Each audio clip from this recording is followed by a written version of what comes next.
ఓం నమః శివాయ. ఓం నమో నారాయణాయ. ఓం శ్రీ స్వర్ణాకర్షణ కాళభైరవాయ నమో నమః. ఓం శ్రీ నరదృష్టి నివారణ కాళభైరవాయ నమో నమః.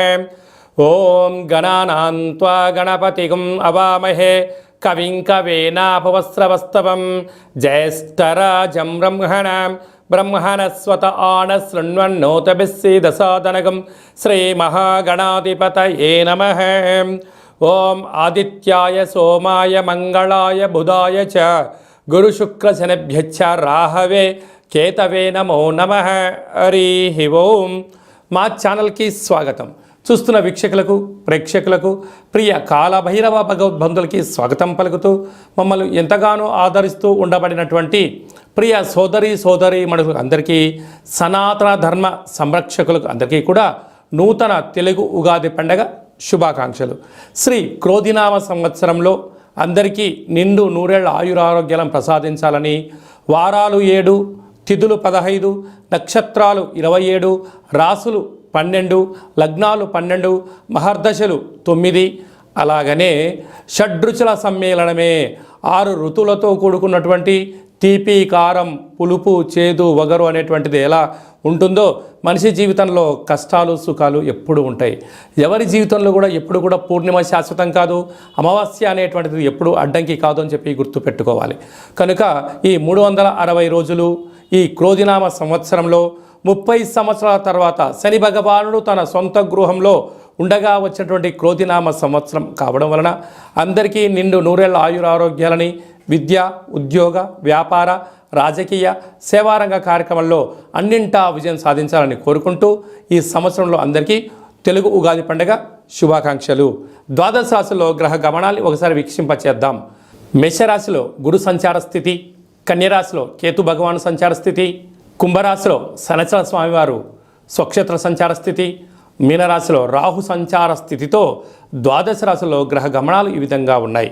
అలాగనే మనకు 26/4/2024 సంవత్సరంలో అనగా ఈ తెలుగు ఉగాది పండగ తదనంతరమే గురువు మేషరాశిలో నుంచి వృషభ రాశిలోకి నర్మదా నది పుష్కర సందర్భంగా గృహ మార్పు ఉందని చెప్పి గమనించాలి. ఈ క్రోధినామ సంవత్సరానికి అధిపతి రాజు అంగారకుడు.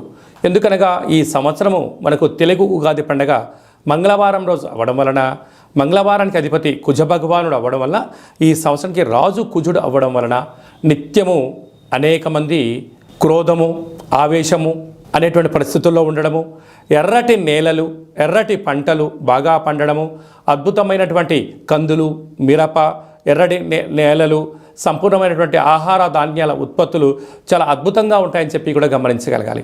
కాకపోతే ప్రజలందరూ కూడా ధర్మ మార్గంగా, ఆధ్యాత్మికంగా ఉండడము, తల్లిదండ్రులను, గురువులను, ధర్మాన్ని ఎవరైతే ఆచరిస్తారో వారికి రుణ భయం, రోగ భయం, శత్రుప్రయం, ప్రమాదాలు తొలగిపోతాయని చెప్పి కూడా గమనించగలగాలి. అలాగనే ఈ సంవత్సరము మంత్రివర్యులు శని భగవానుడు అవ్వడం వలన ఆ శని భగవానుడు ప్రస్తుత కాలమాన ప్రకారంగా కుంభరాశిలో సంచారము చేయడం వలన ధర్మ మార్గంగా ఎవరైతే ఉంటారో వారికి చాలా మంచి కాలము అని చెప్పి గమనించగలగాలి. తెల్లటి నువ్వులు, విశేషమైన నీలం రంగు పదార్థాలు, పుష్పాలు, పండ్లు, పదార్థాలు, అద్భుతమైనటువంటి ధర్మ పరిపాలనగా, ధర్మంగా, న్యాయంగా, నీతిగా ఉండబడిన వారికి చాలా మంచి కాలం అని చెప్పి గుర్తుపెట్టుకోగలగాలి. ఎవరైతే అధర్మంగా ఉంటారో, అన్యాయంగా ఉంటారో, రాక్షస జీవన విధానంగా ఉంటారో, గతి తప్పిన జీవన విధానం ఎవరైతే అలవర్చుకుంటారో వారికి అనేక ఇబ్బందులు ఉంటాయని చెప్పి కూడా గమనించగలగాలి. ఈ సంవత్సరము పశుపాలకుడు కృష్ణ పరమాత్ముడు అవడం వలన గోవులు, పశువులు సమృద్ధిగా ఆయురారోగ్యాలుగా ఉండడం, మంచి పాడి, మంచి పంట, ఐశ్వర్యము, సుఖవంతమైన జీవనం ఉండడం జరుగుతుంది అని చెప్పి గమనించాలి. కాకపోతే ఈ సంవత్సరము శుక్రుడు అనేక రకాలమైనటువంటి ప్రభావం అధికంగా ఉండడం వలన అనేక మంది నిత్యము రోజు నూతన వస్త్రాలకు, బంగారు ఆభరణాలకు, వజ్ర వైడూర్యాలకు, విలాసవంతమైన జీవితాలకు, ఆధ్యాత్మిక తీర్థయాత్ర కార్యక్రమాలకి మొగ్గు చూపడం జరుగుతుంటుంది. కాకపోతే విచక్షణారహిత జీవితాన్ని పొందడానికి, మద్యమత్తు మాంసాల జీవితాన్ని పొందడానికి ఎక్కువ మంది మక్కువ చూపించే పరిస్థితి ఉంటుంది. కనుక దయచేసి అలా వెళ్లకుండా ఆధ్యాత్మికమైన చింతనతో మీరు ఉండగలిగితే ఈ సంవత్సరము అందరికీ పట్టిందల్లా బంగారం అయ్యేటువంటి యోగ్యత కనపడుతుందని చెప్పి గమనించాలి. మీనరాశి వారికి ఈ క్రోధినామ సంవత్సరంలో ఎలా ఉండబోతుందో ఈ వీడియోలో సవివరంగా సంపూర్ణంగా తెలుసుకుందాం. మీనరాశిలో ఏ నక్షత్రాలు వస్తానగా పూర్వాభాద్ర నక్షత్రంలోని చివరి పాదం 4వ పాదము, ఉత్తరాభాద్ర నక్షత్రంలోని 4 పాదాలు, రేవతి నక్షత్రంలో 4 పాదాలు కలిపితే మీనరాశి. మీనరాశి యొక్క అధిపతి దేవగురు బృహస్పతి. ఈ సంవత్సరము నీరసాధిపతి గురువు అవ్వడం వలన మీనరాశి వారికి చాలా మంచి కాలం ఉందని చెప్పి గమనించగలగాలి.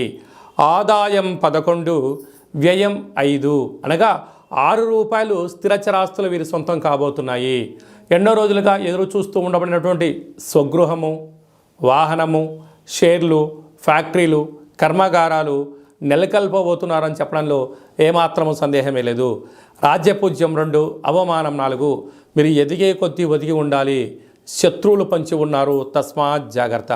అదే కాకుండా ఈ ఉత్తరాభాద్ర నక్షత్ర జాతకులకు డిసెంబర్ నుండి ఉగాది వరకు చివరి సున్నా కారణం వలన ఆరోగ్యము, సర్జరీలు, కొద్దిపాటి ప్రమాదాలు పొంచి ఉన్నాయి, తస్మాత్ జాగ్రత్త.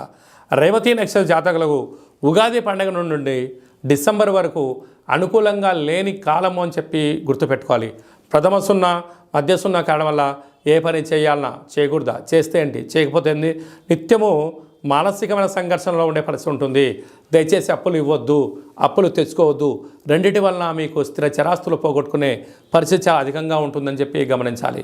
ఈ నీరసాధిపతి ఈ రసాధిపతి గురువు అవ్వడం వలన వృక్షాలు, అగరబత్తులు, సెంటు, పన్నీరు, సుగంధ పరిమళాలు, వస్త్ర వ్యాపారాలు, విదేశాలకు ఎక్స్పోర్ట్స్ ఇంపోర్ట్స్ చేసేటువంటి వారందరికీ కూడా ధర్మ మార్గంగా, న్యాయంగా, ఆధ్యాత్మికంగా ఉండడం వల్ల వృక్ష సంపదను పెంచి పోషించడం వలన వ్యవసాయ సోదరీమణులకు చాలా మంచి కాలము అని చెప్పి గమనించాలి. అలాగనే ఆయుర్వేద వృత్తి చేసేటువంటి వారికి అద్భుతమైనటువంటి మంచి అవార్డ్స్ రావడము, రాజసన్మానాలు, రాజగౌరవాలు వీరి సొంతం కాబోతున్నాయి. వ్యవసాయ సోదరీమణులకు మంచి ఎర్రటి పంట, తెల్లటి ధాన్యంలో వీరు అనంతమైన సంపద వీరి సొంతం కాబోతుంది. అదే కాకుండా వీరికి ఒకవైపు ఏళ్ళనాటి శని ప్రారంభ సంచార స్థితిలో ఉండడం, 30 సంవత్సరాల తర్వాత శని భగవానుడు తన సొంత ఇంట్లో ఉండగా వచ్చినటువంటి ఈ క్రోధినామ సంవత్సరం అవ్వడం వలన ఏకభుక్తము, వీలైనంత వరకు ప్రతి గురువారం కానీ శనివారం కానీ ఒక పూట భోంచేయడము, భూసేనము, నేల మీద పడుకోవడము, గోవులకు, పక్షులకు, నీటి జీవరాశులకు ఆహారాన్ని వేయడము యోగదాయకంగా భావించగలగాలి. అలాగనే మీనరాశి జాతకులకు ఈ సంవత్సరం పుష్కర స్నానం చేయడము అదృష్టవంతంగా భావించండి. ఎటువంటి పరిస్థితుల్లో ఆధ్యాత్మికత, వీలైతే శివలింగ ప్రతిష్ఠ చేయడము మంచిది. స్వర్ణాకర్షణ కాళభైరవ స్వామి యొక్క ఆనంద దీపాన్ని ఇంట్లో పెట్టుకోవడము, స్వామివారి యొక్క స్మరణ, కాళభైరవ అష్టకము, కూష్మాండ దీపాన్ని పెట్టడము, స్వర్ణాకర్షణ కాళభైరవ స్వామి యొక్క ముగ్గును ఇంటి బయట ఏర్పాటు చేయడం వలన అదృష్టం, ఆనందం మీ సొంతమవుతుంది. కనుక మీనరాశి వారికి శుభం, జయం, లాభం జరుగుతుందని చెప్పి గమనించాలి.